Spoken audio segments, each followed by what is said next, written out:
Reaching up to the heavens and spanning thousands of miles are the most inhospitable mountains on Earth. The Himalayas.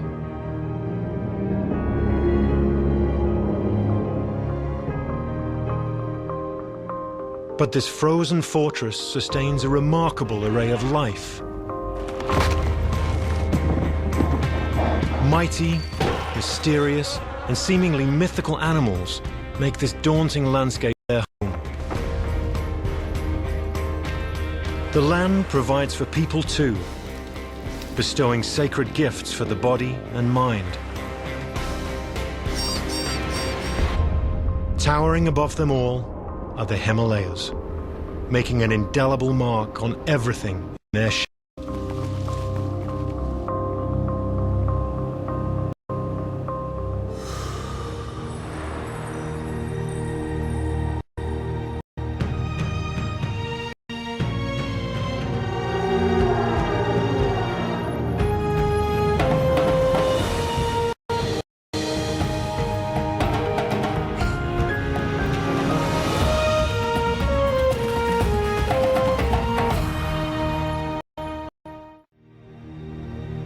Nature is made possible in part by Canon. Take your inspiration from nature. Leave it untouched by your presence. Capture its image and preserve it forever.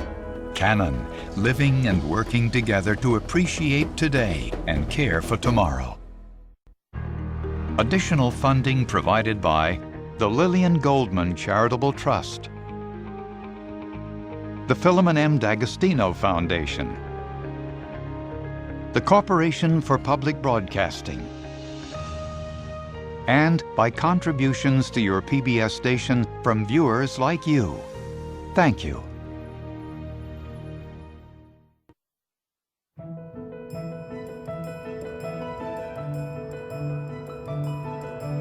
The highest mountain range in the world forms a 2,000-mile scar across Asia, separating India from the Tibetan Plateau. Our journey is from west to east, through the seasons. We start in Pakistan in winter.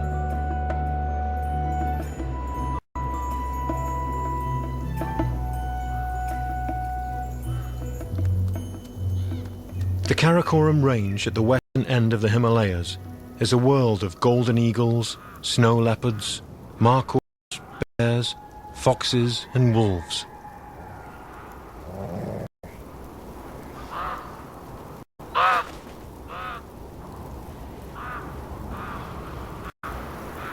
The snow leopard stalks markhors, the wild mountain goats, using the falling snow as cover.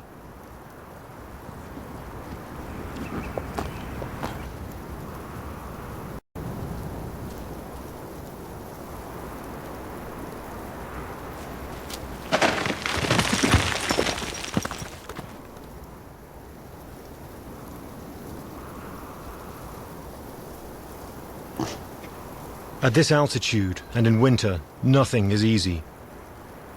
Yet despite the cold and the thin air, the Himalayas are rich with a surprising array of plants and animals.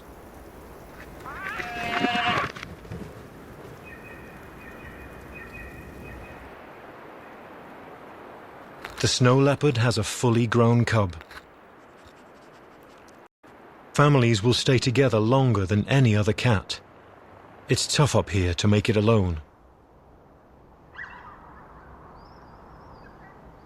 The difficulties of mountain life encourage companionship.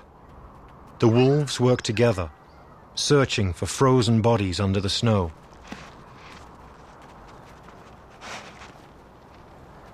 Himalayan wolves are from an old bloodline, relics of an early ancestor.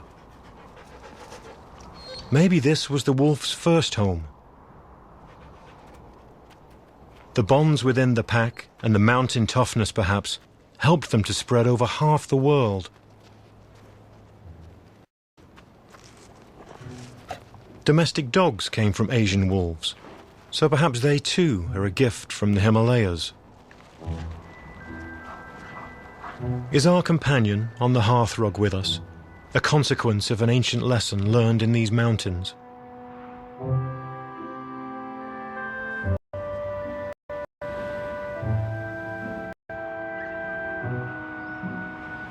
It's winter, and the higher villages and farms are deserted. Life follows the seasons, up and down the mountains.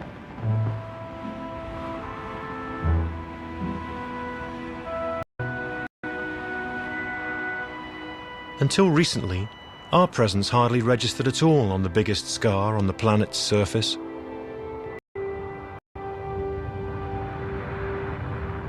These mountains arose some 40 million years ago, when India, pushing from the south, hit the rest of Asia.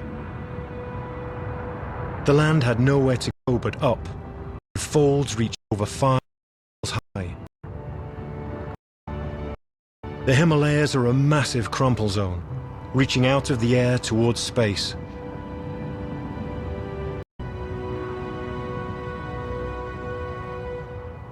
In winter, most life retreats to below the snow line.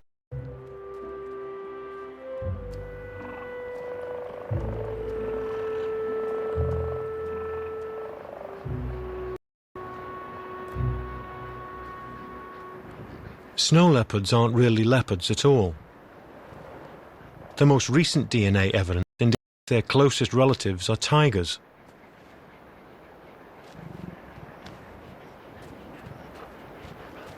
The mountains have given them the warmest coat of any cat, perfectly matching the rocks and snow. Unseen, they can watch the antics of the markhors.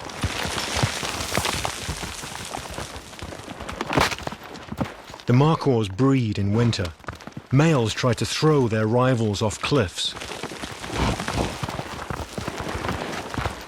As well as fighting, the dominant buck follows the girls around, with his tongue hanging out.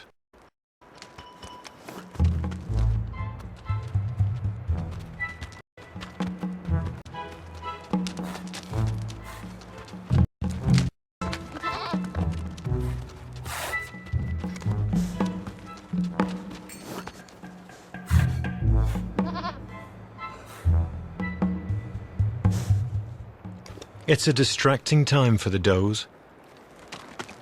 Perfect for the snow leopard.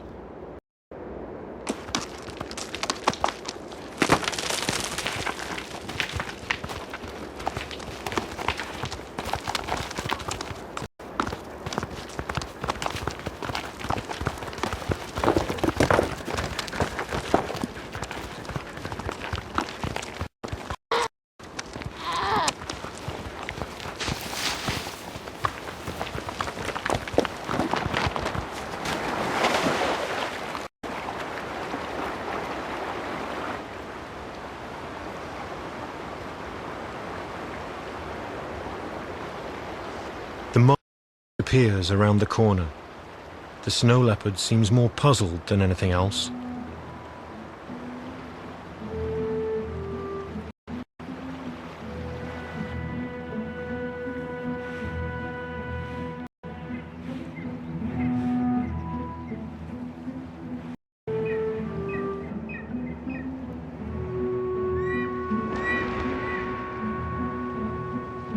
If there's one place on Earth to see the raw power of nature and the fragility of life, it's here.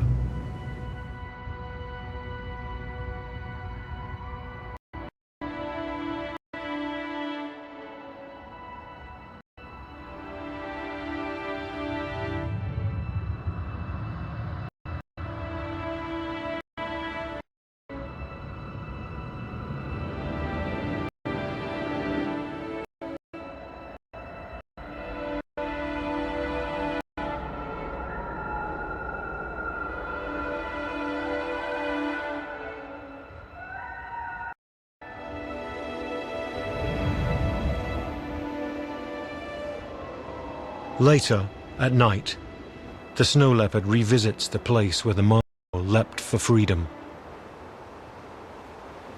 It's as if the mountains have taken back her prize, perhaps saved the markhor's life, and she needs to understand what happened.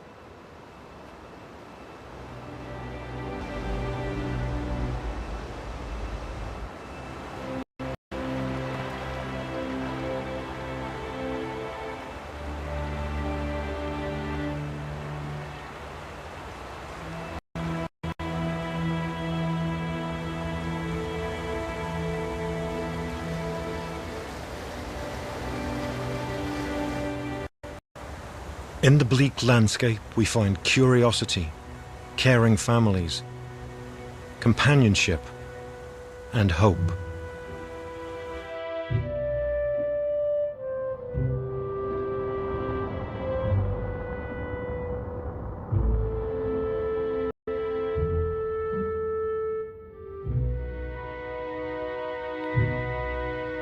The snow leopards and markhors will disappear high in the mountains.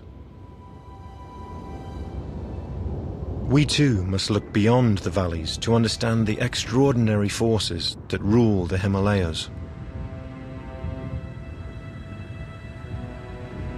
This is the largest deposit of accumulated ice and compacted snow outside the poles.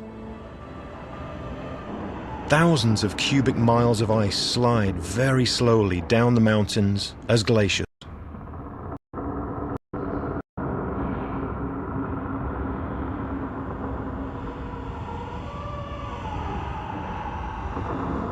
The glaciers feed many of the greatest rivers in Asia. Tiny changes up here can affect parts of India and China, thousands of miles. We are moving east, along the Karakoram Range, over the border between Pakistan and India. These peaks were carved during ice ages. It's about time for another ice age, but instead, the Himalayas are melting faster than seems possible naturally.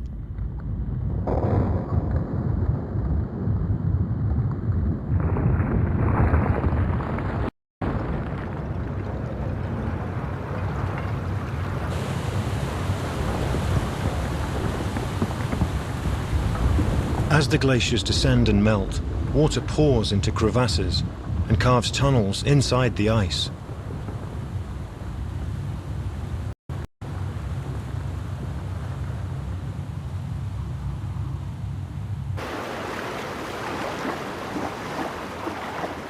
We are now in India, at Gaumukh, the cow's mouth, one of the several holy sources of the Ganges. Pilgrims take a ritual bath in its freezing, milky waters. Mother Ganges is a river revered as a giver of life.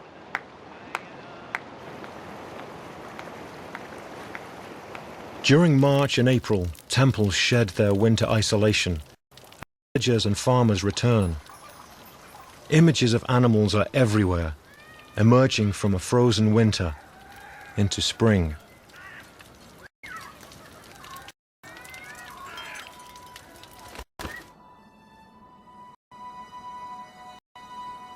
The mountains themselves are sacred. There's a legend of a holy peak, a perfect four-sided pyramid. From each face, according to the stories, a great river flows. Each river carries life to the four corners of the earth. The mythical mountain is the Axis Mundi, the center of the world. As we journey east along the Himalayas, we find a mountain to match the myth. Its meltwater flows to the Indus in Pakistan and south into the Ganges. Streams form the Yarlung and head to Bangladesh. Three of Asia's greatest rivers can trace their source to this one mountain. It's Mount Kailash, which means Crystal Mountain. Buddhists, Hindus and Jains make pilgrimages here. Priests, monks, musicians and holy men all compete in a riot of religious cultures. Giant prayer poles are raised, also reaching up to heaven. Paper prayers called wind horses